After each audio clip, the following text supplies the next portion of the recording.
From the 9 Network of Public Media in St. Louis, Missouri, this is the 2018 U.S. Senate debate, hosted by Judy Woodruff of the PBS NewsHour.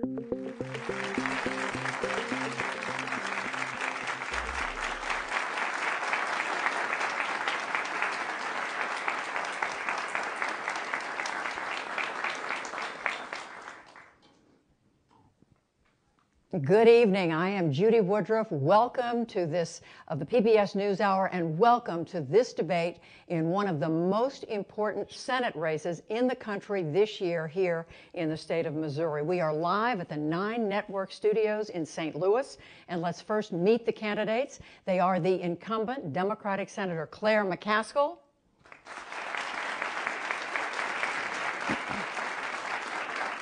and the Republican State Attorney General Josh Hawley.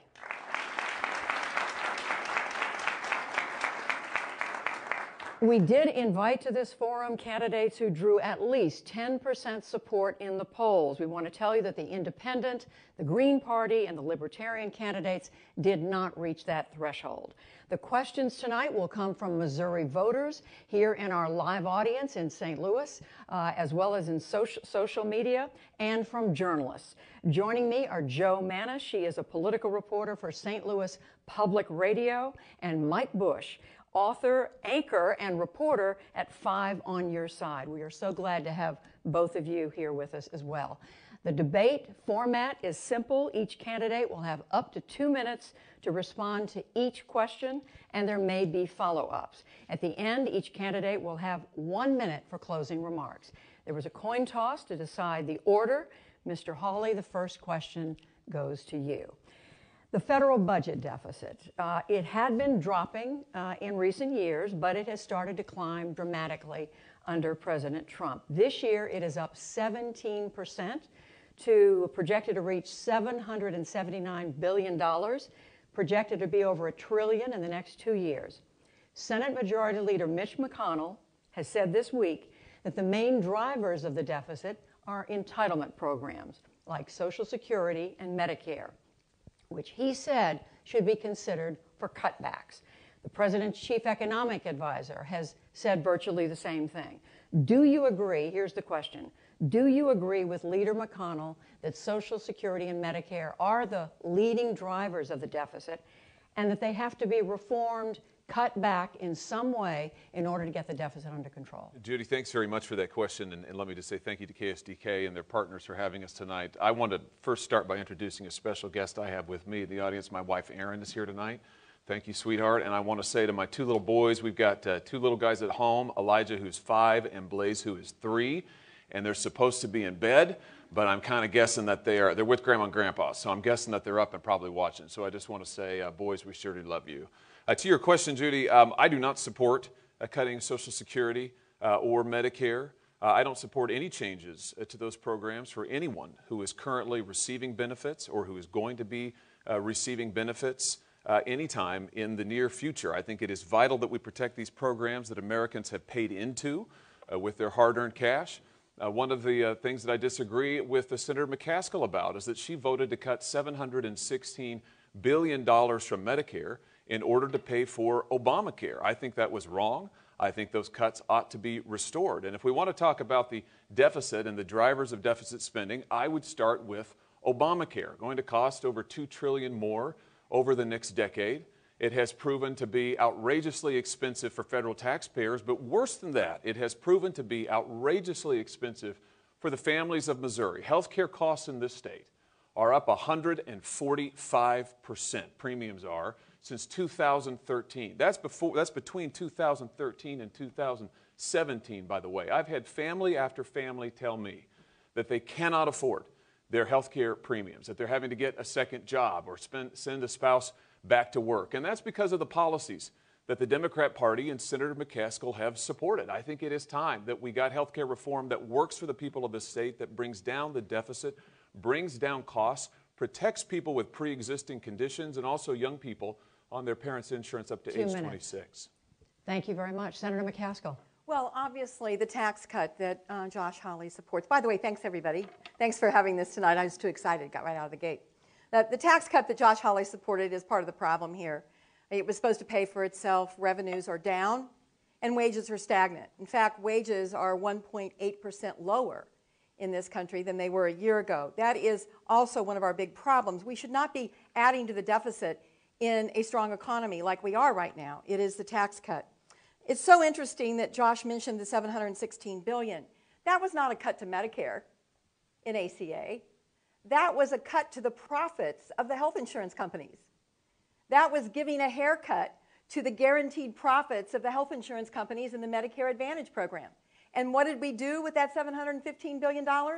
We filled the donut hole for Medicare Prescription Program Part D, so that seniors in Missouri can now enjoy more prescription drug benefits, which they desperately need right now. The person who's going to cut Medicare is, in fact, Josh Hawley. In his lawsuit, if it is successful, that benefit goes away. And guess who gets a payday? The health insurance companies of $715 billion.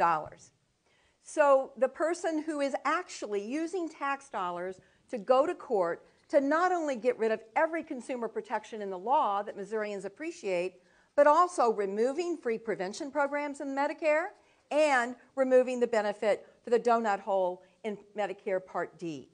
And the 145% he cites constantly, that is the cost on the exchanges for people who don't qualify for subsidies. It is too high, but it's only 5% of Missouri. We need to fix the problems in Obamacare, not throw it out. And his lawsuit is so reckless because there's no backup here. There's no backup plan for pre-existing conditions if he's successful. If he believes we should protect pre-existing conditions, he should ask tomorrow for the case to be dismissed. Mike Bush. Mr. Hawley, just piggybacking off what the senator said, last fall the Treasury Secretary said the tax cut plan would pay for itself and pay down the debt. A year later, as Judy mentioned, the deficit is up 17%. Corporate tax payments are down 31%, and all this with a strong economy. So if you're trying to lower the debt, shouldn't the tax cuts be on the table?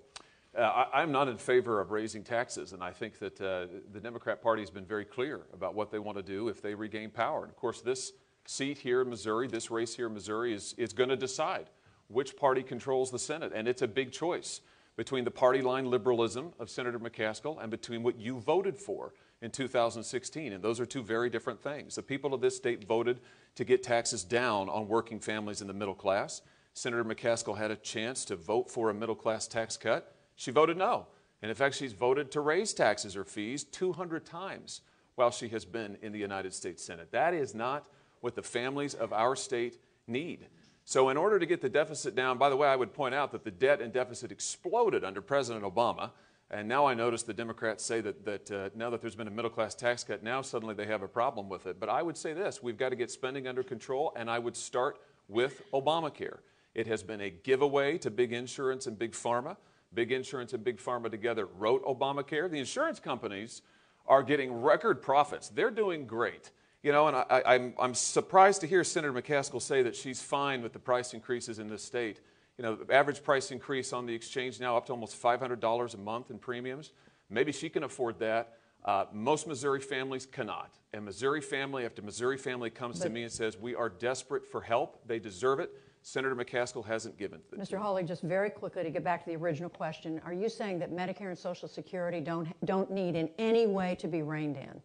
I am saying, Judy, that I would not support cuts to Medicare or Social Security. And that they are not drivers of this deficit. Well, I certainly would not touch them. I mean, I understand that there's quite a bit of spending associated with them, but I think that these are promises that we've made and promises that have to be kept. The next question goes to Senator McCaskill. Most of the questions. I answer? No, it's every other one. I don't. No, answer. you may comment on what he said. Yes. Okay, but do I answer? I'm confused about. I just want to make sure I know what the rules are. Do I answer? Do we both answer questions or just one of us? If there's something that Mr. Hawley said that you want to respond to, we're giving you time to do so. Oh, okay. Yeah. I just thought that I didn't get a chance to answer Mike Bush's question. I just think it's important to remember that we were in a dramatic recession after the Bush administration, losing 800,000 jobs a month. And of course, we had to go to extraordinary measures to pull ourselves out of the recession. And the deficit did get too high. And the entire time, the other party was screaming about the debt and deficit. It got to over $1 trillion, but guess what? Then we went to work and we cut it in half. And now here we are, not in the middle of a recession, and it's going back up again. In fact, the increase to the debt, $62 billion of it is just interest. The Republican Party loves to talk about debt and deficit until they're in charge. And then it's crickets. It's absolutely crickets. So yes, we've got to look at all of it.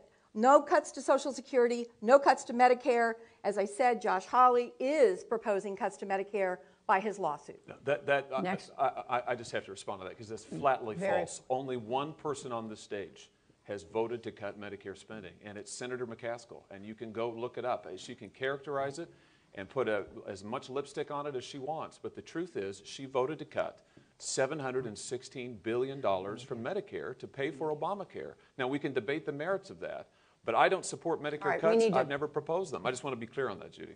Thank you. The next question does go to Senator McCaskill. Most of the questions tonight are going to be in domestic policy, but of course, as a United States Senator, you have oversight over foreign policy as well. This is a question, Senator, about U.S. relations with Saudi Arabia. After the disappearance of the Saudi journalist Jamal Khashoggi, all the attention has been focused on the Saudi government and on the Crown Prince, Mohammed bin Salman. Based on what you know, do you believe that he was complicit in what appears to be a horrific murder? And if so, what specific actions should the U.S. take? Should it be a cutback in military aid, some sort of economic sanction, or some other step? Or is the alliance too important to tamper with?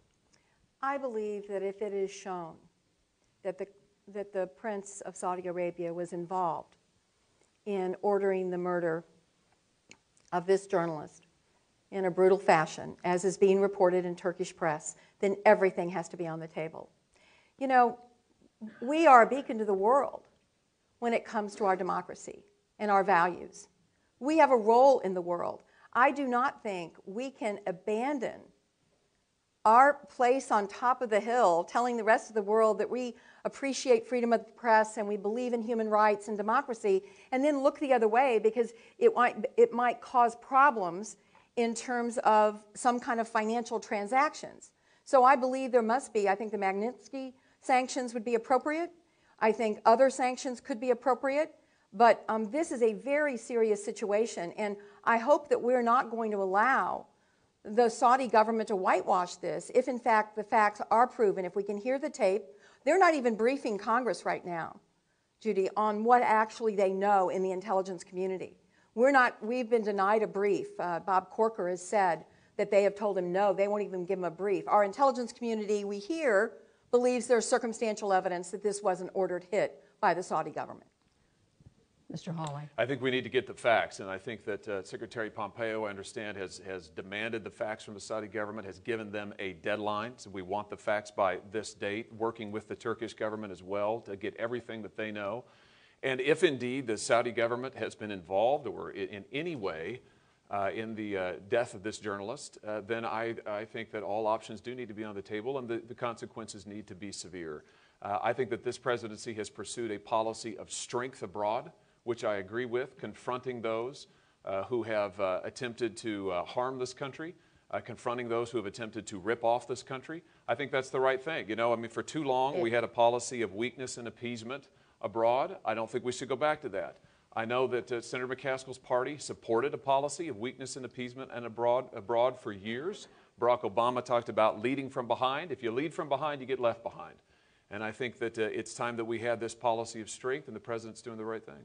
So both of you are saying everything's on the table, even if it means upsetting U.S. ally, very close ally, Israel, which has been very supportive of the Trump administration policies approach to Saudi Arabia. Senator McCaskill? Well, I think the problem is we're trying to check Iran. That is the complicated part here, and obviously that's at the top of Israel's list, is they are very concerned that there is a united front against Iran and their misdeeds in a very dangerous neighborhood. But there are times, I think, that we've got to say to our allies, hey, we can't look the other way on this. I find it interesting that Josh would say that I somehow support appeasement. I don't think my colleagues on the Armed Services Committee would agree with him. I get chewed on by the left in my party for my view that there is peace through strength and my support of increases to the military budget. It has been a consistent record of mine, And yes, sometimes it means I separate from my party. But that's, I think, what Missourians demand of me, that I don't always take a party line. The Israel point. The Israel point, I think, is an important one. I'm certainly do not in favor of doing anything that endangers our ally Israel. I think in this case, though, we've got to be tough with Saudi Arabia if they are participated. But let me just say, when it comes to Israel, Senator McCaskill voted or was supportive of the disastrous Iran deal, which made Israel, you talk about turning your back on the state of Israel. She also supported military cuts, drastic to-the-bone cuts to our military. I've got a sister who's a lieutenant commander in the United States Navy. She's told me about the effect of those cuts on troop morale, on readiness that Senator McCaskill has supported. She did that because it was the party line. And I think that we don't need a party line liberal in Washington. That's my criticism. Senator McCaskill, did you want to respond, or we have another follow-up? You know, Josh's campaign has a tortured relationship with the truth. It's just not true. There were cuts that were agreed to by both parties at a time when we were trying to figure out how to cap spending when Republicans were worried about deficits. But I have I just voted for, along with President Trump, agreeing with President Trump, that we needed a big increase to our military budget. But she voted for the cuts. You know, she did vote for the cuts that were devastating to our military. We're going to take a question now from Missouri voters, and to 9 Network's Ruth Ezel. Judy, I'm here with Maria Watson. She is from Arnold. Her question is to Attorney General Hawley, and the subject is gun violence.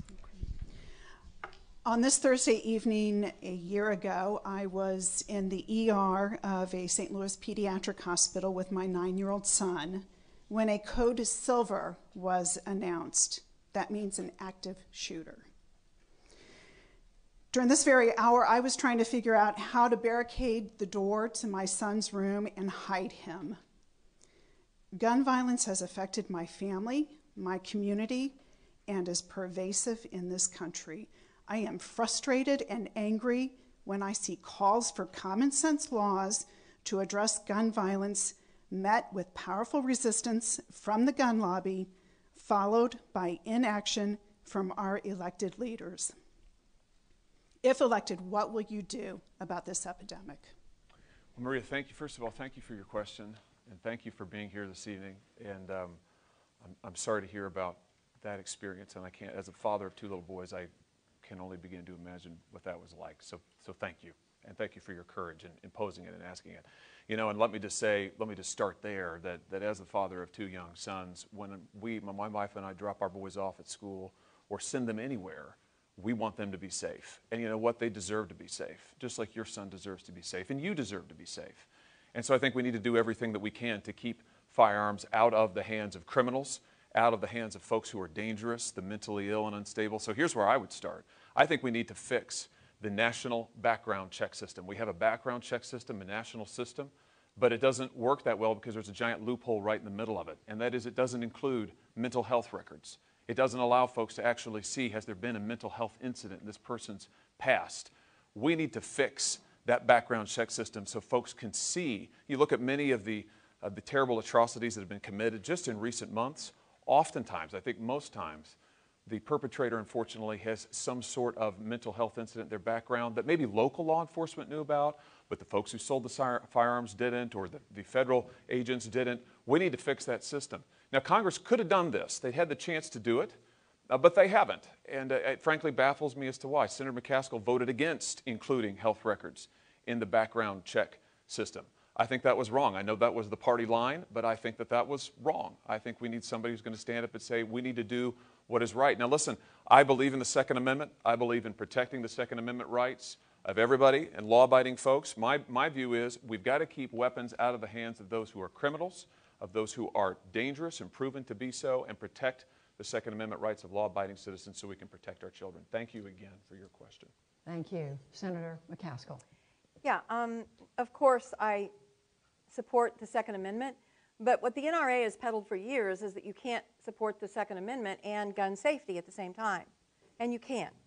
I was raised in a household where, in rural Missouri, where my dad hunting was something that we all knew we had to get out of the way because it was way more important to him at a certain time of the year than any of us. But that doesn't mean that we can't have gun safety measures. I support universal background checks, have voted for it. We came very close to passing it. The NRA was working as hard as it possibly could to stop universal background checks. I support banning bump stocks.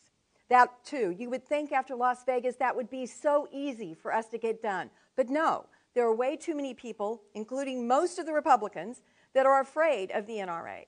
I think we have our intelligence community telling us that there are people that are so dangerous terrorists that they can't fly on our airplanes, but they can go to any gun show in America. And in fact, terrorist magazines have advised them to do so and get weaponry. These are the things we must do. Common sense gun safety.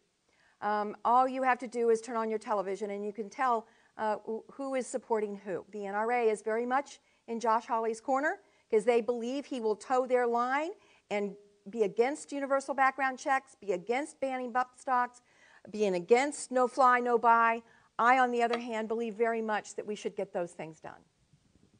Did you want to respond? Well, it is true that Senator McCaskill has an F rating from the NRA, and it's because she wants to take away Second Amendment rights for law-abiding citizens. And I don't. But the point is, you don't have to do that in order to protect people from violence. Look, I'm Missouri's chief law enforcement officer. It is my job to protect the people of Missouri. That is something that I am committed to, both as a law enforcement officer and as a father. And there are steps we can take right now, and we should take. Frankly, should have been taken a long time ago if folks had been willing to cross the party line. I will to protect the people of the state. Joe Manis has a follow-up. Yeah, it's a follow-up for both of you. I guess Senator McCaskill gets it first.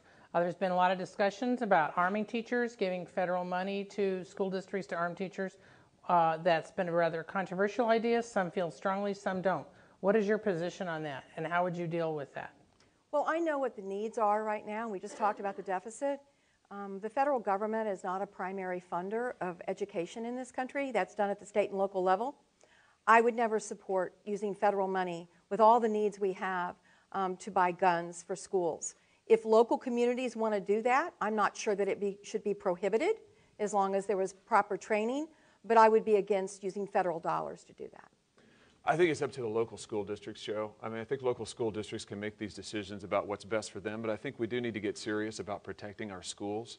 I do think we need to get serious. I mean, look, we spend a lot of time and resources, frankly, protecting things like football games and rock concerts, and that's fine, that's good. But as the father of two young children, I want to see our schools protected.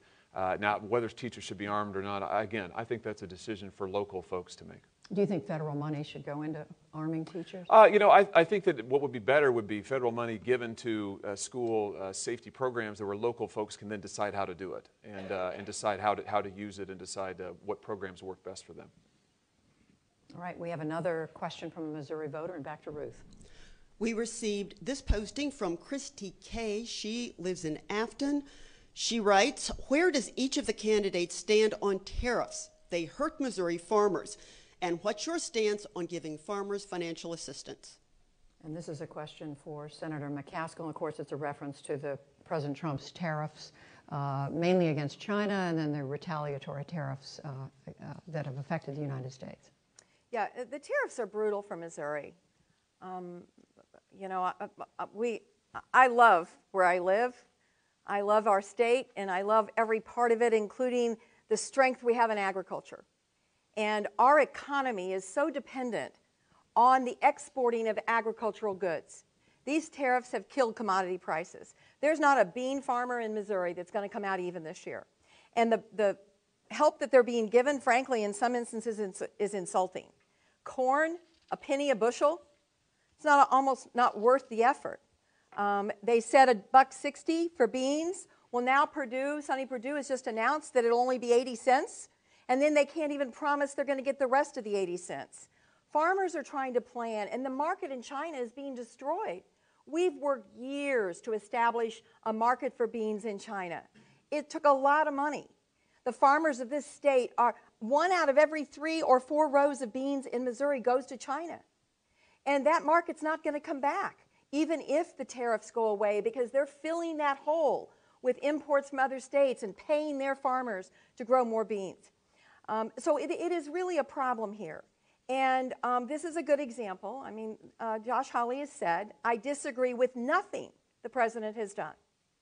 I don't know anybody I haven't disagreed with on something.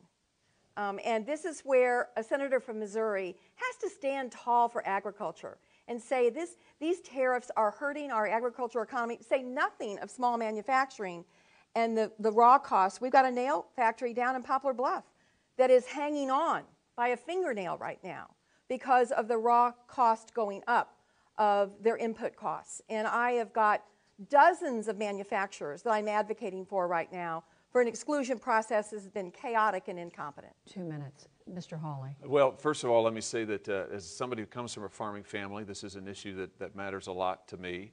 And I'm proud to have the support of farmers across our state. The Missouri Farm Bureau, our largest farm group in the state, has endorsed me and many others. I agree with Senator McCaskill on one thing. We do need a senator who will stand tall for agriculture, and I wish it had been her, but it hasn't been. Senator McCaskill is an F from the American Farm Bureau. Farmers tell me as I travel all over the state that she won't even meet with them when they come to Washington, D.C. The president of the Farm Bureau told me she won't take his phone call. Now, I don't know what that's about. Missouri, our agriculture, rather, is our #1 industry in the state.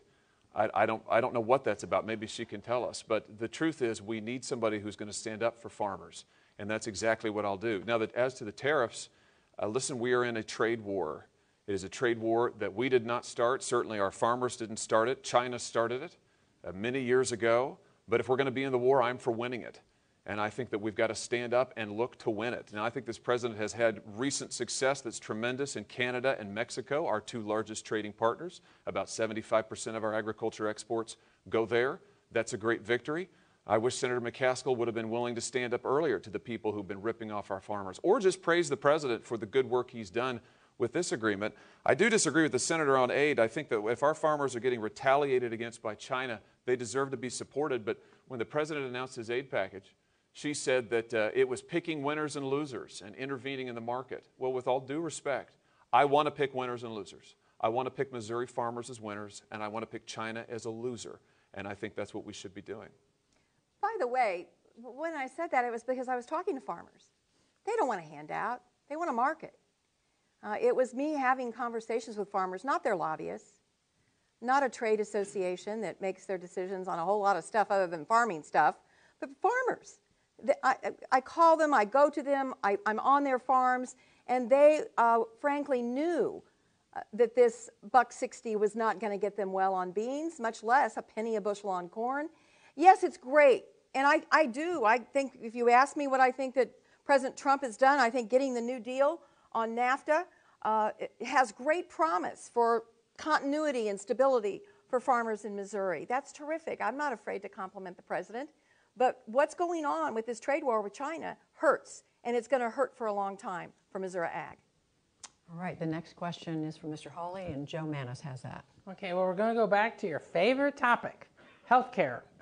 Okay, this is a two-parter, so I have one version for the Attorney General, one version for the Senator. So please bear with me when you want to respond. Okay, first, for Hawley, you are part of a lawsuit that would do away with the provisions in the Affordable Care Act, including the protections that would require insurance companies to cover people with pre-existing conditions without paying higher premiums. You say Congress can keep that protection without the ACA, but insurance companies say their prices will skyrocket if they have to cover pre-existing conditions without a mandate that everyone have insurance. Your plan that you proposed earlier has gotten mixed reviews. Some say it won't work. How would you resolve this, especially since you do want to get rid of the whole thing? Well, thank you, Joe. First of all, let me say that this is an issue that's personal to me, as you know. Earlier this year, my wife and I learned that my older boy, our 5-year-old, has a rare chronic illness. It's a hip and joint condition, a pre-existing condition. And we're on the front end of that journey with him and as a family. And I think there's probably hardly a family in Missouri who hasn't been through that either with a child or for yourself or certainly with a loved one. Wrangling with the insurance companies, trying to figure out is this in network, is it not, can we get it covered, and then thinking what would happen if I didn't have insurance. So it's an important topic. The lawsuit is about Obamacare. It's about getting rid of Obamacare. And yes, I think we should repeal and replace Obamacare because I think that people with pre-existing conditions like my boy are being held hostage to the dramatic price increases that they're being forced to pay. I was just talking to a family in Sykeston down on the Boot Heel telling me about their son who has a pre-existing condition. His insurance, it used to be $300 a month. Now it's $1,200 a month and increasing. Now again, Senator McCaskill seems to make light of that, but for most families, that is simply unaffordable and unsustainable, and this is why we need to repeal and replace it. I favor forcing insurance companies to cover people like my own boy with pre-existing conditions in the law. There are a number of ways, Joe, then to take that into effect. You can do it like the state of Maine has done it with a form of reinsurance, which is what I've talked about. You can do it with federal exchanges. You can do it with direct subsidies. There are multiple ways. My question is, will Senator McCaskill support any plan, to protect people with pre-existing conditions that isn't Obamacare? Any plan that isn't Obamacare. What we see from the Democrats is a full-throated defense of Obamacare day and night, but very little talk about actually protecting pre-existing conditions unless it's about Obamacare. I don't think people should be held hostage to that party line. I think we need somebody who'll work across the aisle on it. Okay, well, why don't I ask the Senator this related question, because then you can weave in your answer. Your campaign centerpiece is your support for requiring insurance companies to cover pre-existing conditions, but you acknowledge that the Affordable Care Act is not perfect. What are the main problems, and how would you address them, especially if there's still a Republican in the White House and the Republicans continue to control Congress? Well, I think it will be difficult because they've been in charge. They promised repeal and replace over and over and over again. They're in charge. They couldn't get enough Republican votes for their replace plan because it was going to hurt people so much. Republican senators were reluctant to vote for it. What we need to do is come together and fix the parts that we can fix. I agree with Josh Hawley that we can do more with reinsurance. We have a bill to do that. It's a bipartisan bill with Susan Collins and Senator Nelson. Mitch McConnell promised a vote on it, and he's refused to let us vote on it. There's another bill where we could do a copper plan that would bring more people into the exchanges at cheaper rates. Once again, we are not being allowed to vote on it. And let's really drill down on what Josh Hawley is saying. And by the way, I am so sorry that you interpreted my retweeting of a blog that I was being critical of your family. You have a beautiful family. You should be very proud of them. Your son is cute, and I can see that you and your wife love them very much. So I certainly had no intention. I'm not running my campaign on attacking somebody's family. Somebody is, but it's not me. I would tell you that this is all about a campaign now with Attorney General Hawley because he has no backup if his lawsuit is successful. The prescription drug benefits and Medicare go away. The insurance companies get a payday. There's no more free prevention programs, no more kids on your policies till they're 26, no more limit on how much insurance companies can spend on their CEOs and hiring people to deny your claims. Obviously, no protection on pre-existing conditions. Now, here's what really tells you a lot. First of all, the lawyers asked the judges not to decide the case until after November. Wonder why. Secondly, when a Republican tried to give him cover and introduce a bill to cover pre-existing conditions, and Josh Hawley immediately tweeted he was for it, guess what the bill did?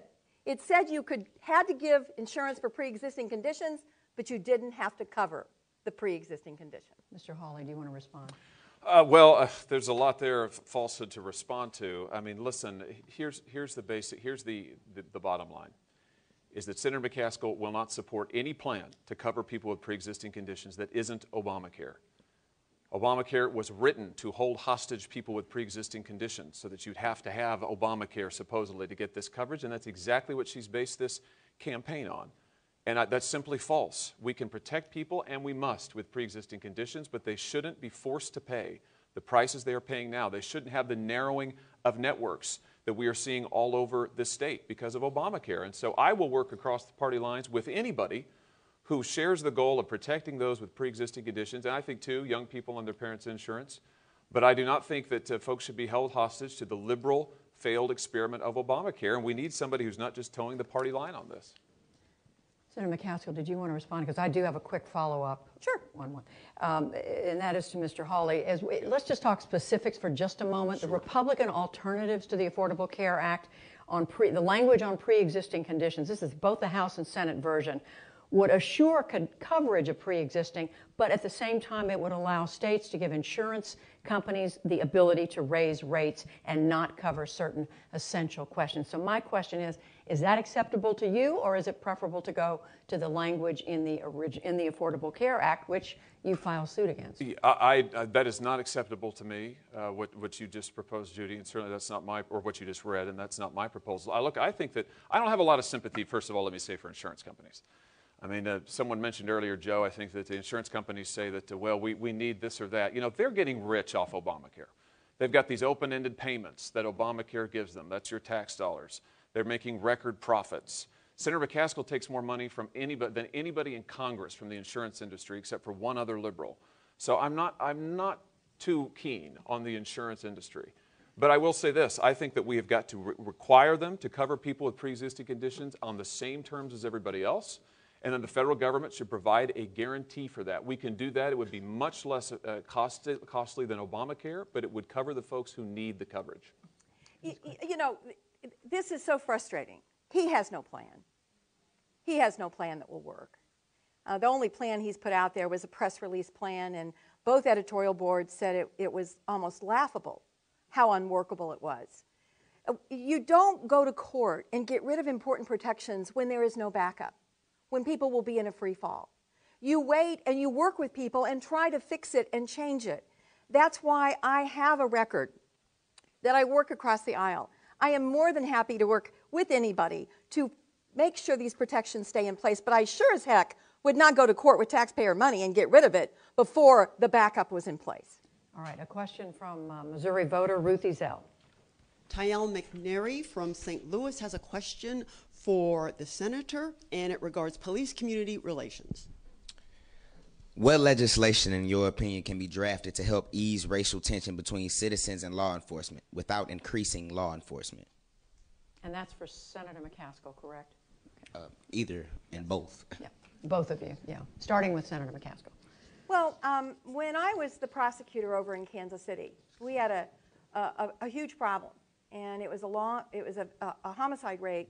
And what we found was we were having a great deal of difficulty getting witnesses to help us solve homicides because of a lack of trust in the neighborhood. No one wanted to talk to the police, much less put it out there and nail somebody for a homicide. So we began working on community policing. And not only did we do community policing, we went a step further and did community prosecution.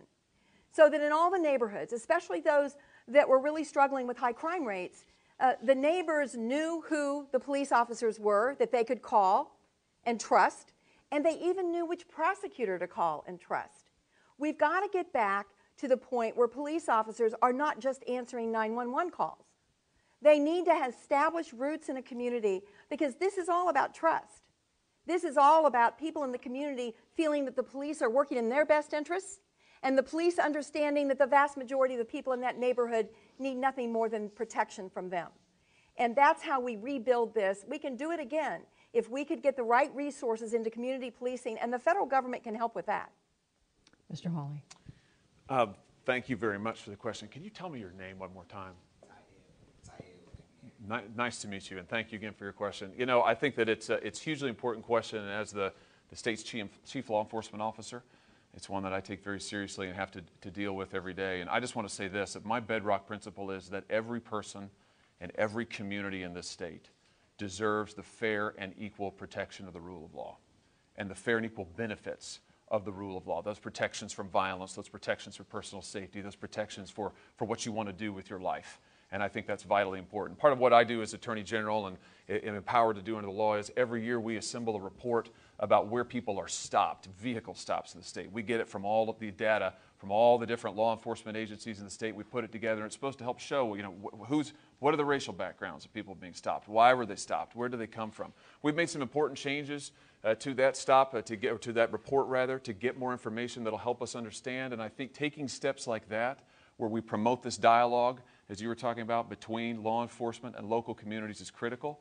I do want to say that as somebody who works with law enforcement, with cops from all across the state, I do think that I know that our cops are working hard and that they want to They want to bring the fair and equal protection of the rule of law. I think they're doing a great job. They're certainly out there risking their lives. And by the way, cops from every neighborhood, from every city, from all kinds of backgrounds, they're doing a great job, and it's a privilege to get to work with them. Thank you for your question. If I could follow up on that, I certainly agree with Josh that our police officers are brave and wonderful, and I'm honored to have worked with so many of them over the years.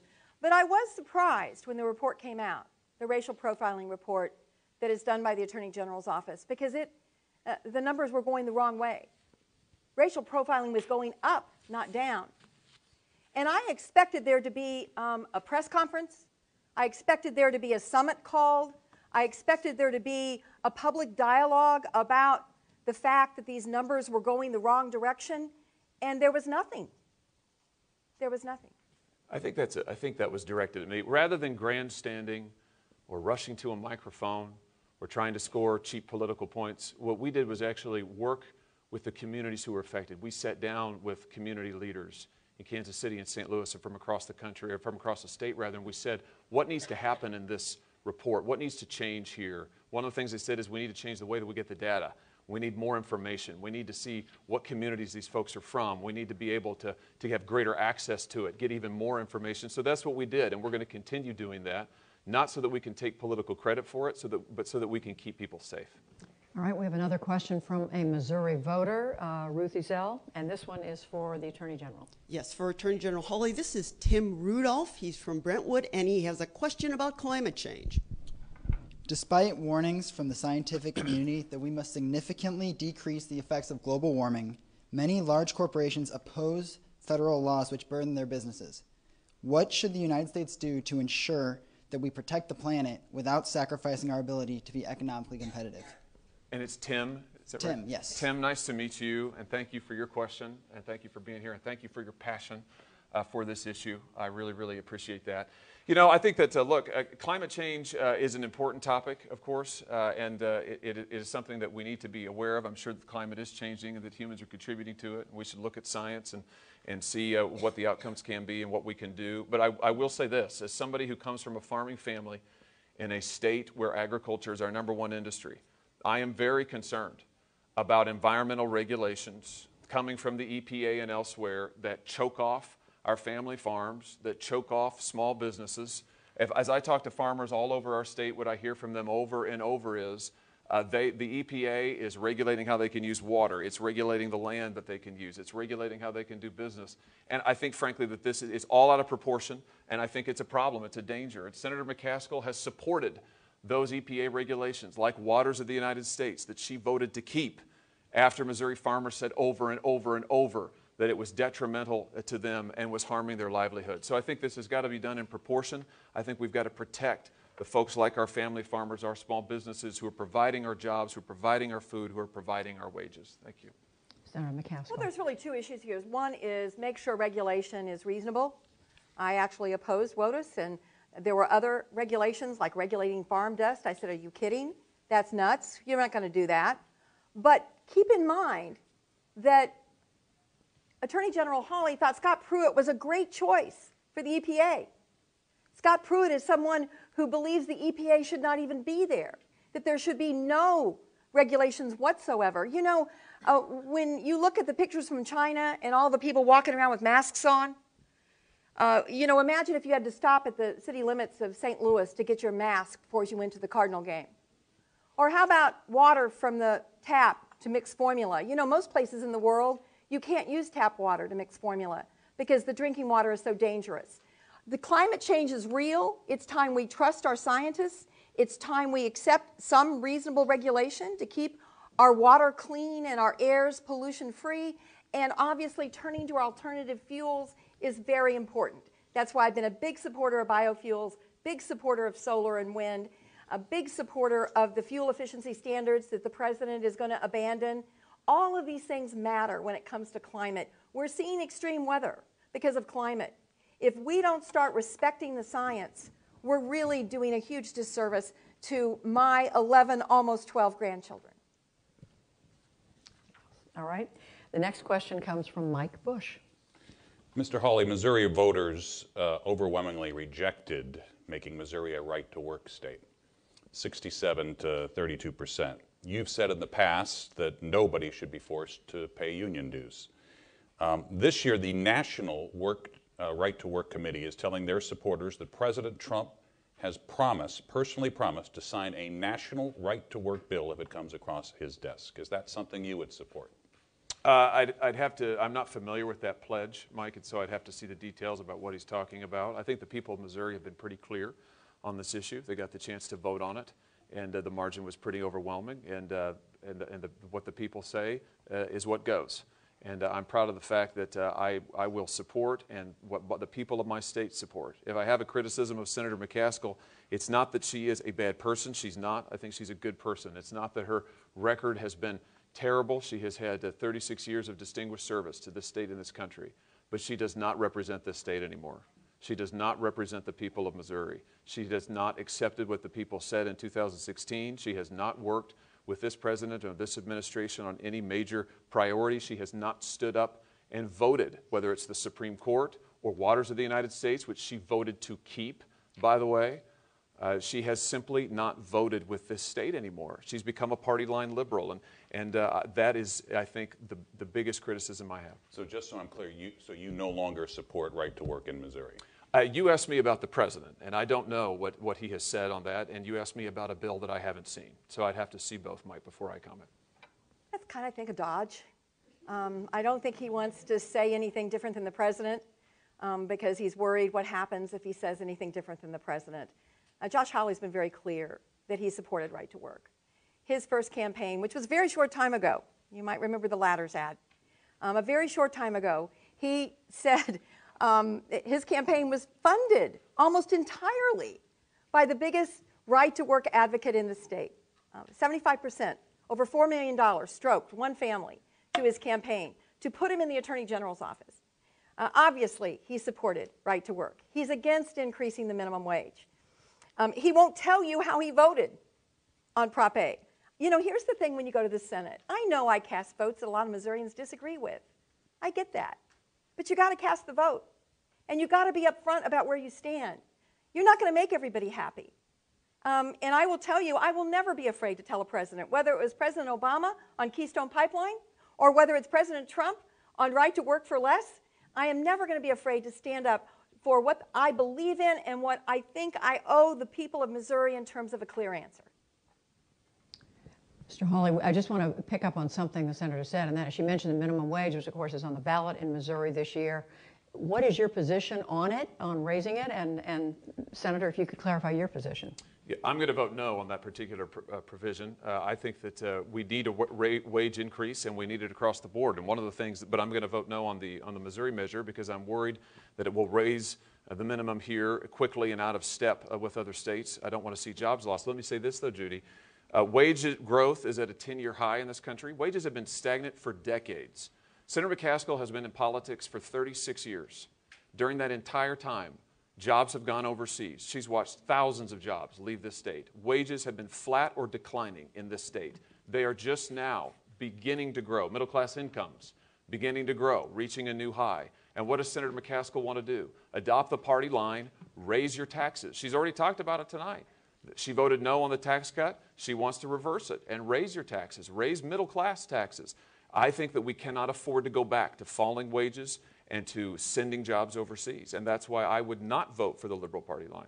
I never said I would raise taxes on the middle class, ever, ever. What I've always said is let's talk about people that are making millions of dollars and their taxes. You know, this is fascinating to me. This is such a reasonable minimum wage proposal. He likes to lecture about the working people and flyover country and how they're getting ignored. This is an 85 cents a year increase, gradually going up to $12 an hour. Amazon's already paying $15 an hour. We have over 100,000 parents in Missouri that are trying to raise their children on a minimum wage job. Raising the minimum wage is the right thing to do, and wages are not growing. Between last year and this year, the first 3 quarters, wages, real wages, have gone down 1.8%. That's after the tax cut that was supposed to put all this money in everybody's pockets. Corporate profits are way up, the deficit's up, but wages aren't. We need to support the minimum wage, and I do 100%. Judy, can I Response? just, yeah, thank you very much. Look, just to be clear, Senator McCaskill had the chance to vote for a middle-class tax cut. She's raised your taxes over 200 times. She had the chance to vote for one. She voted no. She voted to keep your taxes higher. And then she referred to them as scraps. That wasn't Nancy Pelosi. Nancy Pelosi called them crumbs. Senator McCaskill called them scraps. Now, they may be scraps to her, but they are not scraps. The tax cut, putting more money in the pockets of hardworking Missourians, doubling the child tax credit, average Missouri family saved about $1,200 a year. That's real money for the people of Missouri. I do not want to see it taken away. We need somebody who's not just following the Liberal Party line. Well, the wages have not gone up. And the reason I was against the tax bill was not because I wasn't willing to vote for a middle-class tax cut. It was because it was so favored and so heavily towards the very rich. The next question comes from a Missouri voter, Ruth Ezell. Senator McCaskill, Kevin Smith from Canton has a question about the border wall. Border security is a very important issue to me. As a retired veteran, I think it's important for us to secure our borders. Will you tonight commit to support President Trump's effort to build a wall on our southern border? I have certainly voted and worked on a bill that would have given $25 billion towards border security. I've been to the border. I have gone on night patrol with the Border Patrol agents. I have asked them, what do we need to secure the border? It's also very important to me that we secure the border. And they said the number one thing they needed was technology, the ability to see who was coming and where. They were relying on equipment, frankly, that they'd taped together to try to have clear visual. Number two, lateral access roads. There are many instances where smugglers are coming across and they can't get to them safely or protect their fellow brothers and sisters that are securing the border. And certainly more personnel. And I have been somebody who has, in fact, worked to secure more personnel on the border. And more barriers in some places. But, you know, when you're down there on the border, you'd go along the wall, and then there's this big hole where there's a pickup truck sitting. And I said, what's up with that? Why does that guy have to sit there in the pickup truck? And they said, well, the litigation over the government taking the farmland is still ongoing. And it's been 15 years, 10 years, 15 years. So it is not as easy as just saying sea to shining sea wall. Some places we do need more wall. And I'm more than happy to support that. All of these things is why the Border Patrol agents who also endorsed President Trump have endorsed me in this Senate race. Mr. Hawley. Yeah, thank you. Kevin, thank you very much for that question. Let me come around to you so I can see you. And I think you said you're a veteran. Thank you all. Thank you for your service to this country. Thank you very much. I think I can answer your question a little more simply than all of that. Yes is the answer. I support a border wall. I will support the president in getting funding for a border wall. You know, Senator McCaskill has called the wall embarrassing. They picked up on a little bit just there, but that's her word. She said it's embarrassing. She has mocked President Trump for wanting to build a wall. I think we need a wall. I think we need to secure our border. I think it's a basic rule of law issue. I'm a law enforcement agent. We need to actually enforce the laws of this country. Now we've got this migrant caravan that is coming towards the border, thousands and thousands of people, growing, we're told in news reports, by the day. This could be a disastrous situation. We need a secure border. Washington has had the chance to do this for years, and they haven't done it. Senator McCaskill has voted against funding for the wall. She even wouldn't agree to the president's DACA plan, a very generous proposal, but why? It had wall funding in it, so she voted against it. We need somebody who is going to actually stand with our law enforcement agents on the border, somebody who knows we need to secure this border, and that ultimately it's about the sovereign rights of this country, and it's about citizenship. It's about respecting and protecting American citizens. We don't need party line liberalism. We need somebody who's actually going to respond to the needs of this state, and I will. Thank you for your question. Senator McCaskill, did you have a response? Well, the Border Patrol agents on the border have endorsed me, not Attorney General Hawley. And it is because of my thoughtful, and it's not as simple as a one-liner. It's more complicated than that. It is not, I mean, most of the people who we are having to deal with on the border are not trying to evade. They're walking up to the ports of entry and saying, we're turning ourselves in. The wall doesn't even have any impact on that. So this is complicated and hard. That's why I sat in a room for days with 15 Republicans and 13 Democrats trying to work out compromises, and we almost got there. We got to 58 votes I'm not going to give up until we get to 60 for comprehensive immigration reform that includes good border security. I would just say that, look, Senator McCaskill has been in Washington a long time, 12 years. She's been in politics 36 years. She has had many opportunities to step forward and cross the party aisle, work across party lines, and get this done for the security of this country. And she has not done it. She has voted no on wall funding. She has mocked the idea of it. She rejected a Dreamers Compromise plan because of wall funding. And I'm afraid that it's a very similar story, whether it's health care, whether it's protecting Medicare. You can go down the list. Senator McCaskill has been in office 12 years in Washington. It's just the party line over and over and over. That's not what Missouri wants. Just a quick follow-up to that, Attorney General. The Republican congressman who represents the longest stretch of the border on the southern side is Congressman Will Hurd of Texas. His comment on the wall, among others, he said, what we have to remember is every mile of the border is different from every other mile. Building a 30-foot-high concrete structure that takes 4 hours to penetrate is the equivalent of the bridge to nowhere, and I'm quoting him. And he said, if you don't have a border patrol to respond to threats on a physical structure, that physical structure is not actually a barrier. So my question to you is, here's a fellow Republican with this view. You know, there are lots of excuses. Washington makes excuses all the time. We've heard some of them here tonight about why this just can't quite be done. Senator McCaskill talked about we need to wait until we get health care reform. The people of Missouri have been waiting an awfully long time. While you've been waiting, your prices have been going through the ceiling. While you've been waiting, your doctor networks have been narrowing. While you've been waiting, the insurance companies have made a killing on the border. While we have been waiting, illegal immigrants have been pouring across the border, bringing gangs, bringing drugs, bringing violence, and by the way, pushing down wages as well in this state and elsewhere. I think it's enough waiting, enough excuses. Let's get something done. We need someone who's going to cross party lines to do it. Let me just say quickly that in 2000, there were 1.6 million people apprehended on the border. 1.6 million. Last year, it was 300,000. We do not have an increasing problem. We still have a problem. I'm not minimizing it. But there are far fewer people trying to come across and being apprehended illegally last year than there was, obviously, a decade ago. And the other thing I would just say is by an independent group that looks at every vote, I am the 5th most likely member of the Senate to break with my party. The 5th most likely senator to break with my party. That's because I look at every issue on its merits and not on a party line. Despite voting with Chuck Schumer 90% of the time, however. So apparently Chuck Schumer must be on that. And President Trump 50% of the time. Time now for closing comments from each of you. Senator McCaskill, you are first. Yes. You know, I have traveled the state I loved, and I've listened. And, you know, we have a lot of differences. But there's so many things Missourians agree on. Campaigns are a time that we highlight differences.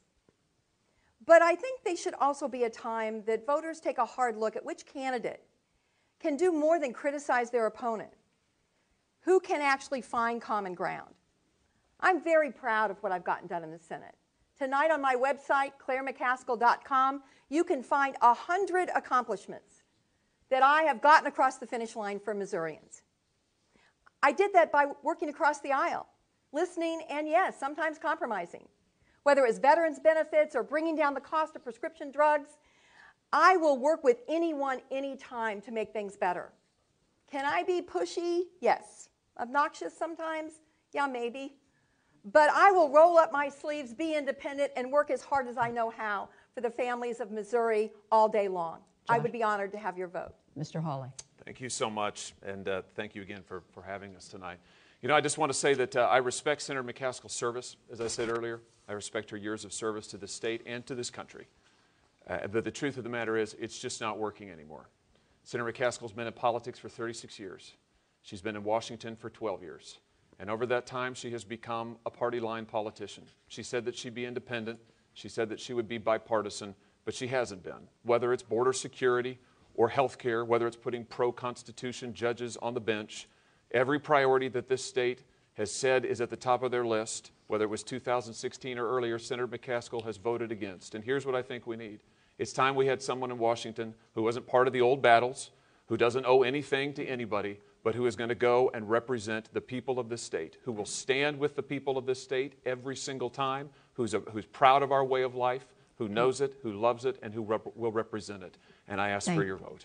Thank you, Mr. Hawley. I want to thank both of the candidates, the Attorney General, Josh Hawley, Senator Claire McCaskill. Thanks to both of you. Thanks to all of our participants, to Mike Bush, to Joe Manis, to Ruth Ezell, our live audience here in St. Louis. Don't forget to vote. Election Day is November the 6th. Thank you for joining us.